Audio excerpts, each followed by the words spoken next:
एक बार एक आदमी को अपने गार्डन में टहलते हुए किसी टहनी से लटका हुआ एक तितली का कोकून दिखाई पड़ा।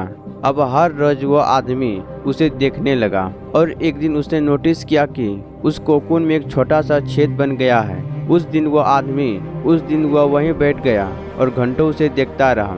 उसने देखा कि तितली उस खोल से बाहर निकलने की बहुत कोशिश कर रही है, पर कुछ देर तक प्रयास करने के बाद वह उस छेद से बाहर नहीं निकल पाई और फिर वह बिल्कुल शांत हो गई, मानो उसने हार मान ली हो। इसीलिए उस आदमी ने निश्चय किया कि वह उस तितली की मदद करेगा। उसने एक कैंची उठाई और कोकून की ओपनिंग इतना बड़ा कर दिया कि वह तितली आसानी से बाहर निकल सके, और यही हुआ। तितली बिना किसी संघर्ष के आसानी से बाहर निकल गई, पर उसका शरीर सूजा हुआ था और पंख सूखे हुए थे। वह आदमी तितली को यह सोचकर देखता रहा कि वह किसी भी वक्त अपने पंख फैलाकर उड़ने लगेगी, पर ऐसा कुछ भी नहीं हुआ। इसके उल्टे बेचारी तितली कभी उड़ नहीं पाई और उसने बाकी जिंदगी इधर उधर घिसटते हुए बितानी पड़ी। वह आदमी अपनी दया और जल्दीबाजी में यह नहीं समझ पाया कि दरअसल कोकून से निकलने की प्रक्रिया को प्रकृति ने इतना कठिन इसलिए बनाया है ताकि ऐसा करने से तितली की शरीर में मौजूद तरल उसके पंखों में पहुंच सके और वह छेद से बाहर निकलते ही उड़ सके।